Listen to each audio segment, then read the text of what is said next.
அன்புறவுகளுக்கு வணக்கம். 2024 நாடாளுமன்ற தேர்தல் களை கட்டியிருக்கு. இதில் திமுக, அதிமுக உள்ளிட்ட கட்சிகளில் எந்தெந்த வாரிசுகள் வரப்போகிற நாடாளுமன்ற தேர்தலில் போட்டியிட போகிறாங்க அப்படின்றத பற்றி தான் பேச போகிறோம்.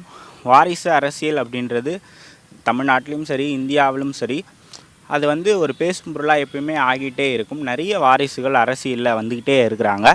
ஸோ இந்த நாடாளுமன்ற தேர்தலில் எந்தெந்த வாரிசுகள் போட்டியிட போகிறாங்க அப்படின்றத பற்றி தான் நம்ம இப்போ பேச போகிறோம். திமுக மீது தான் அதிக வாரிசு அரசியல் அப்படின்ற குற்றச்சாட்டுகள் வந்துகிட்டே இருக்கும். ஸோ அதில் இப்போ நம்ம ஃபஸ்ட்டு ஏடிஎம்கேலேருந்து பார்க்க போகிறோம். ஏடிஎம்கேல கடந்த 2019 நாடாளுமன்ற தேர்தலில் ஓபி ரவீந்திரநாத் மட்டும்தான் வெற்றி பெற்றார். அவர் ஓபிஎஸ்னுடைய மகன். அதை தவிர நிறைய வாரிசுகள் போட்டிட்டாங்க. இந்த முறையும் அதிமுகவில் நிறைய வாரிசுகள் போட்டியிட போகிறாங்க. எக்ஸாம்பிளுக்கு தென் சென்னை தொகுதியில் ஜெயக்குமார் அவர்களுடைய மகன் ஜெயவர்தனன் போட்டியிட போகிறாங்க. 2014 அவர் எம்பியாக ஜெயித்தார் தென் சென்னையில். கடந்த 2019 அவர் போட்டிட்டு இருந்தார். இந்த முறையும் அவர் சீட்டு கேட்குறாரு.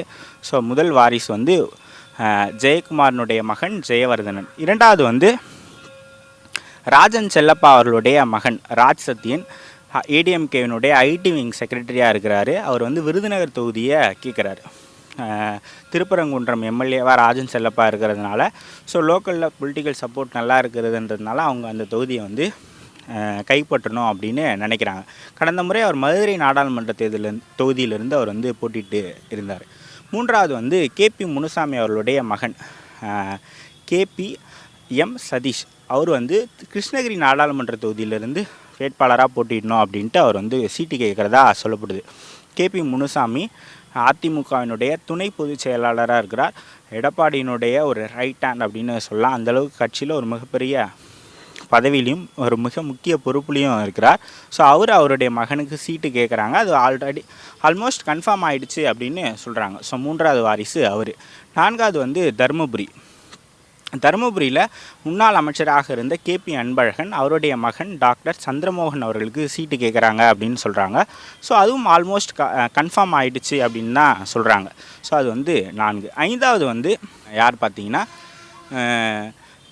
திண்டுக்கல் நாடாளுமன்ற தொகுதியை பொறுத்த வரைக்கும் 2 பேர் அவங்க வாரிசுகளுக்கு சீட்டு கேட்குறாங்க அப்படின்னு சொல்கிறாங்க. ஒன்று நத்தம் விஸ்வநாதன், இன்னொன்று திண்டுக்கல் சீனிவாசன். நத்தன் விஸ்வநாதன் அவருடைய மருமகனுக்கு கண்ணன் அவருக்கு எம்பி சீட்டு கேட்குறதாகவும், திண்டுக்கல் சீனிவாசன் அவருடைய மகனுக்கு எம்பி சீட்டு கேட்குறதாகவும் சொல்கிறாங்க.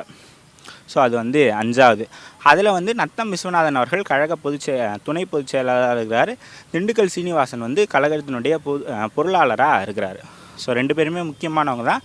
நத்தம் விஸ்வநாதன் 16 to 21 வரைக்கும் எம்எல்ஏவாக இல்லாமல் இருந்தார். முன்னாள் அமைச்சராக மட்டும் இருந்தார். இப்போ அவர் எம்எல்ஏவாகவும் இருக்கார், மாவட்ட செயலாளர், துணை பொதுச் செயலாளராகவும் இருக்கார். மீண்டும் பவருக்கு வந்திருக்கிறார் கட்சிக்குள்ளே. ஸோ அவருடைய மருமகன் கண்ணனுக்கு இந்த முறை திண்டுக்கல் நாடாளுமன்ற தொகுதியிலிருந்து சீட்டு கிடைக்கும் அப்படின்னு எதிர்பார்க்கப்படுது. இன்னொன்று ராமநாதபுரத்தில் அன்வராஜாவுக்கு சீட்டு கொடுக்கலாம் அப்படின்னு அதிமுக வட்டாரத்திலேருந்து செய்திகள்லாம் வருது. அதில் அதிமுகவினுடைய மாவட்ட செயலாளராக இருக்கக்கூடிய முனியசாமி அவர் ராமநாதபுரம் மாவட்ட செயலாளராக இருக்கார்.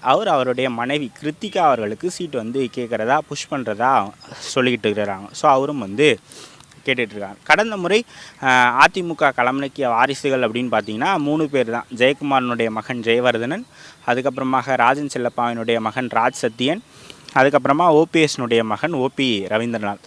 இந்த முறை 6லேருந்து 7 வாரிசுகள் களமிறங்கும் அப்படின்னு சொல்கிறாங்க. அதிமுகவை பொறுத்த வரைக்கும் கன்ஃபார்மான சீட்டுகளாக இது இருக்குது. ஸோ இது அதிமுகவினுடைய சீட்டு. அதிமுக கொடுக்க போகிற வாரிசுகளுடைய சீட்டு. டிஎம்கேவை பொறுத்த வரைக்கும் டிஎம்கேவினுடைய லேபிளே வாரிசு அரசியல் அப்படின்னு தான் இருக்குது. டிஎம்கேவை பொறுத்த வரைக்கும் கடந்த முறை எந்தெந்த வாரிசுகளுக்கெல்லாம் கொடுத்தாங்க அப்படின்னா, வடசென்னை ஆற்காடு வீராசாமி அவர்களுடைய மகன் கலாநிதி வீராசாமிக்கு கொடுத்தாங்க. தென் சென்னை தங்கப்பாண்டியன் அவர்களுடைய மகள் தமிழச்சி தங்கப்பாண்டியனுக்கு கொடுத்தாங்க. அதே போல் வேறு யாருக்கு சீட்டு கொடுத்தாங்க, துரைமுருகனுடைய மகன் கதிரானந்துக்கு வேலூர் கொடுத்தாங்க. அதே போல் பொன்முடியினுடைய மகனுக்கு கள்ளக்குறிச்சி கொடுத்தாங்க. அப்புறம் கனிமொழி அவர்கள் நின்னாங்க. இந்த மாதிரி ஒரு 5-6 வாரிசுகள் கடந்த நாடாளுமன்ற தேர்தலில் திமுக சார்பில் போட்டிட்டாங்க. இந்த முறை புதுசாக யார் சீட்டு கேட்குறாங்க அப்படின்னு பார்த்தீங்கன்னா, ஃபஸ்ட்டு பெரம்பலூரில் போன வாட்டி ஐஜேகே கட்சி நின்றது பாரிவேந்தர். அவர் இப்போ திமுக கூட்டணியிலிருந்து வெளியே போயிட்டார். அவர் பிஜேபியோட நிற்கிறார். ஸோ ஒரு சீட்டு வேக்கண்ட் இருக்கிறதுனால பெரம்பலூரில் தன்னுடைய மகனை முன்னிறுத்தணும் அப்படின்னு திருச்சியை சேர்ந்த நேரு அவர்கள் முயற்சி பண்ணிக்கிட்டு இருக்கிறதா தகவல் வருது. நேரு முதன்மை செயலாளராக இருக்கார், கட்சியில் ஒரு நல்ல பவரில் இருக்கிறாரு. அவர் சொல்கிறத கேட்கும்படியான சூழல்லாம் இருந்துகிட்டு இருக்குது.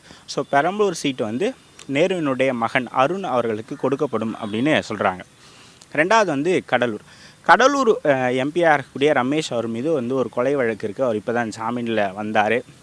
அதன் பிறகு வங்கி முறைகேடு கேஸ்லாம் இருக்குது. ஸோ அவருக்கு இந்த முறை மீண்டும் சீட்டு கொடுக்கப்படாது அப்படின்னு சொல்லப்படுது.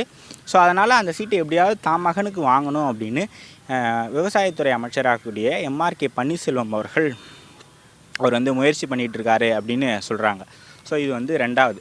மூணாவது வந்து திருநெல்வேலியினுடைய எம்பியாக இருக்கிறது ஞானதிரவியம். அவருடைய பேர் அடிக்கடி இப்போ செய்திகள்லாம் வந்துக்கிட்டே இருக்குது. நிறைய சர்ச்சைகள் அவர் மீது எழுந்துக்கிட்டே இருக்குது. ஒரு காலேஜில் வந்து பாதிரியாருக்கும் அவருக்கும் நடந்த சண்டை அதெல்லாம் வந்து வைரலாக போச்சு. ஸோ அவருக்கு இந்த முறை சீட்டு இல்லை அப்படின்னு சொல்லப்படுது. ஸோ அதனால் திருநெல்வேலி சேர்ந்த அப்பாவு அவருடைய மகன் அலெக்ஸுக்கு அந்த சீட்டை அவர் வந்து கேட்டுட்ருக்காரு அப்படின்னு சொல்கிறாங்க. ஸோ இது வந்து மூன்றாவது புதிதான வாரிசு. நான்காவது வேறு யார் சீட்டு கேட்குறாங்க அப்படின்னு பார்த்தீங்கன்னா, நாலாவது அது ஆல்ரெடி நான் சொன்னேன் இல்லையா, கள்ளக்குறிச்சி தொகுதியை கௌதம சிகாமணிக்கு மீண்டும் தரலாம் அப்படின்னு சொல்லப்படுது.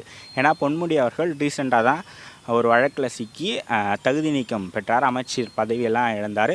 ஸோ இந்த டைமில் கௌதம் சிகாமணிக்கு சீட்டு கொடுக்கலைன்னா அது வந்து இதுவாக பேசப்படும். இதனால் மீண்டும் கௌதம் சிகாமணிக்கு வந்து சீட்டு கொடுக்கப்படும் அப்படின்னு சொல்கிறாங்க.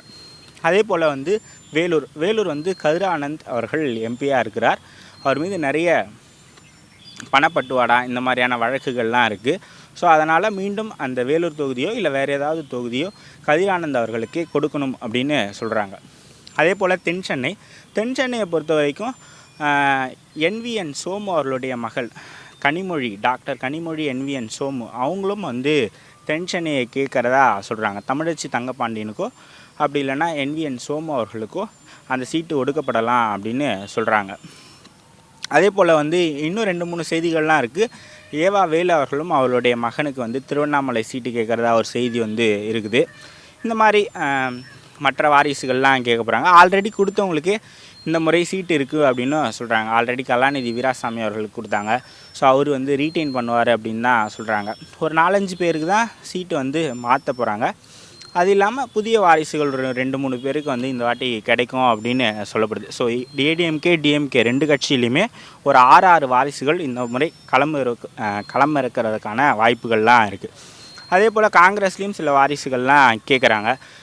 சிவகங்கையில் கார்த்திக் சிதம்பரம் நிற்கிறாரு, சிதம்பரத்தினுடைய மகன். இந்த மாதிரி காங்கிரஸ்லேயும் 2-3 வாரிசுகள் வந்து சீட்டு கேட்டுட்டு தான் இருக்கிறாங்க. ஸோ வாரிசு அரசியலை பற்றி நீங்கள் என்ன நினைக்கிறீங்க அப்படின்றத கமெண்ட் செக்ஷனில் சொல்லிவிட்டு போங்க. இன்னொரு வீடியோவில் சந்திக்கலாம். நன்றி, வணக்கம்.